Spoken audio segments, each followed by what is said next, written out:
ये कैसे हो सकता है कि आप एक ही धारा के एक आदमी को निकाल रहे? बांग्लादेश से इस वक्त की बड़ी खबर आ रही है। अंतरिम सरकार के प्रमुख मोहम्मद यूनुस 30 जून को अपना पद छोड़ने वाले हैं। तो ये जानकारी सामने आई है मोहम्मद यूनुस के प्रेस सेक्रेटरी के हवाले से।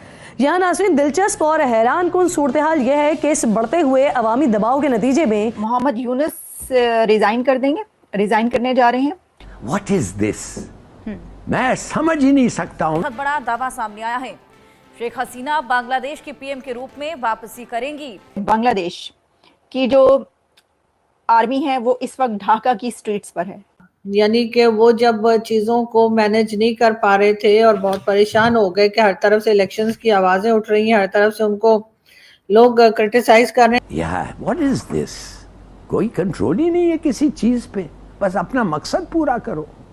I am sorry, I don't understand. Yunus साहब के आने के बाद यकीनन बांग्लादेश में बहुत सी ऐसी चीज़ें हुई हैं जो कि ये कही जा सकती है कि कोई खास अच्छी नहीं हुई है। अब तक 10,000 लोगों को अरेस्ट किया जा चुका है और इस वक्त भी गिरफ्तारियां हो रही हैं और जो हालात हैं बहुत खराब हो चुके हैं, लेकिन हालात कब थे।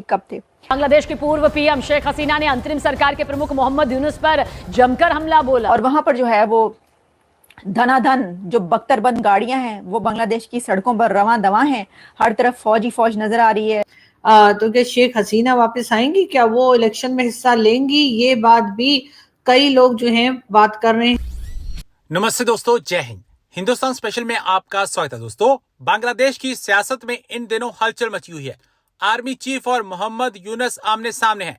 ऐसे में दो सवाल पूछे जा रहे हैं कि क्या बांग्लादेश में एक बार फिर तख्ता पलट होने वाला है, और दूसरा सवाल यह है कि क्या शेख हसीना वापस बांग्लादेश की प्राइम मिनिस्टर बनने जा रही हैं। दरअसल बांग्लादेश की राजधानी ढाका की सड़कों पर आर्मी है। साफ जाहिर है कि कुछ बड़ा होने वाला है। अंतरिम सरकार के प्रमुख सलाहकार मोहम्मद यूनुस और सेना प्रमुख जनरल वाकर उस जमान के बीच तनातनी ने इस कहानी को और रोमांचक बना दिया है। अब सियासी हलकों में ये अटकलें जोरों पर हैं कि क्या शेख हसीना का कमबैक मुमकिन है। शेख हसीना के भारत आ जाने के बाद नोबेल पुरस्कार विजेता मोहम्मद यूनुस को अंतरिम सरकार की कमान सौंपी गई, जिनका काम था जल्द से जल्द चुनाव करवाना, सत्ता चुनी हुई सरकार को देना।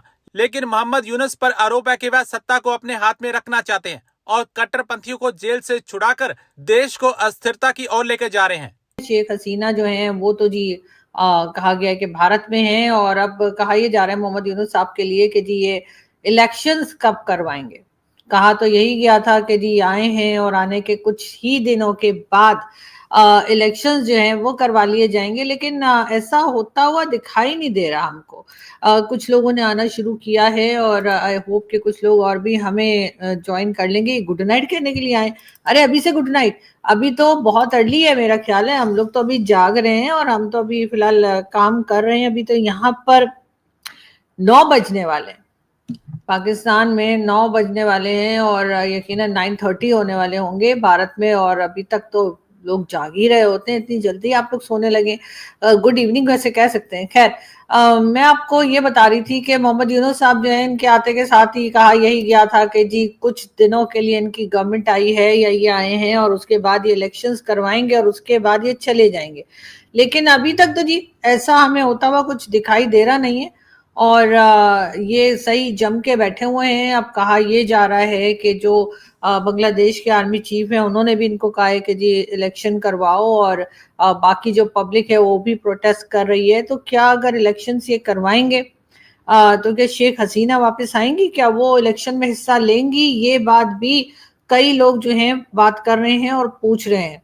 वैसे अगर देखा जाए तो मोहम्मद यूनुस साहब के लिए ये भी कहा जा रहा है कि ना सिर्फ ये कि पाकिस्तान बल्कि चाइना भी चाहता है कि फिलहाल मोहम्मद यूनुस साहब जो हैं वो बांग्लादेश में रहें, बांग्लादेश को वही चलाएं, या कह लीजिए बांग्लादेश में जो कुछ हो रहा है, वैसे तो खैर बहुत अजीब अजीब सा कुछ हो रहा है। कभी हम देखते हैं माइनॉरिटी के पीछे पड़े हैं और कभी कुछ। हालांकि एक जमाना ऐसा था कि हम लोग सोचा करते थे पाकिस्तान में रहकर कि पाकिस्तान भी बांग्लादेश की तरह ही हो जाए, कि जो वहाँ पर माइनॉरिटीज वगैरह का बहुत ख्याल किया जाता है, जो किसी और रिलीजन के लोग हैं उनको बहुत रिस्पेक्टफुली उनको रखा जाता है, उनके बारे में बड़ी अच्छी न्यूज आया करती थी।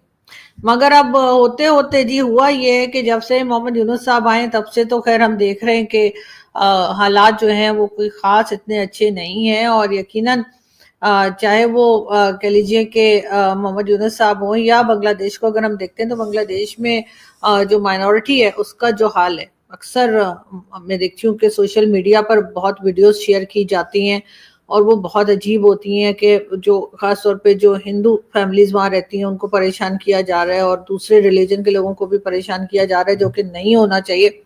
लेकिन खैर कहा यह भी जा रहा है कि पाकिस्तान भी चाहता है कि मोहम्मद यूनुस साहब अभी बने रहें बांग्लादेश में, और चाइना भी यही चाहता है।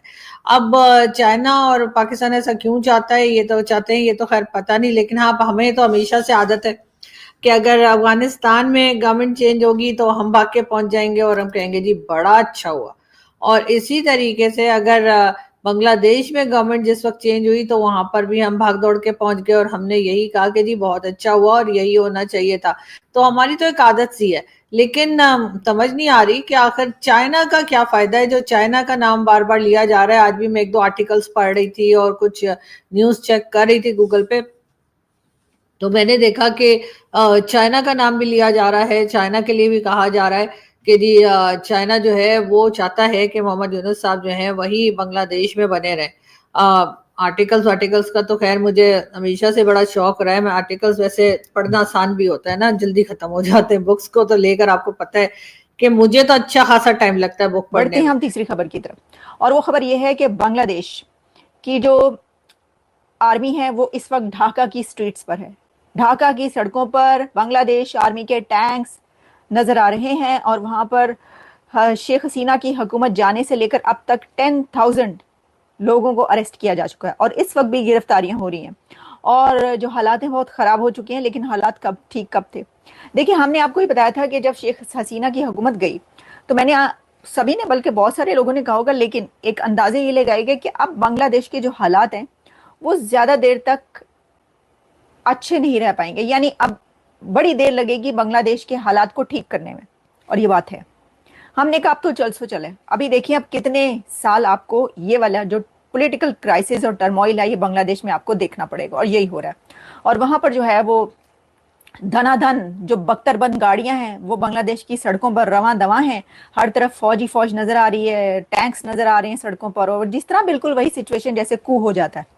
अब हमसे ज्यादा बेहतर कौन जानेगा कू होता है तो क्या होता है, मतलब हद ही हो गई। ये हम नहीं बताएंगे तो कौन बताएगा कि कू के वक्त सड़कों पर क्या नजर आ रहा होता है। हमने तो खुद अपनी आंखों से देखा हुआ है, इस्लामाबाद लाहौर की सड़कों पर कू के वक्त क्या हो रहा था और कौन सी गाड़ियां नजर आ रही थी, बख्तरबंद से लेकर तो टैंक तक। लेकिन तो बांग्लादेश में इस वक्त ये हो रहा है। अब देखिए वहां पर जो हालात है वो वाले नहीं है। वहां पर ये है कि क्या मोहम्मद यूनुस रिजाइन कर देंगे, रिजाइन करने जा रहे हैं, और अगर वो रिजाइन कर देते हैं तो क्या हालात ठीक हो जाएंगे। दूसरी तरफ उनके आर्मी चीफ हैं और उनका क्या इरादा है, उनका क्या प्लान है, ये सब चल रहा है। इसी के बीच शेख हसीना जो है वो वहां पर नहीं है, वो हमसाया मुल्क में देखकर ये सब कुछ देख रही हैं।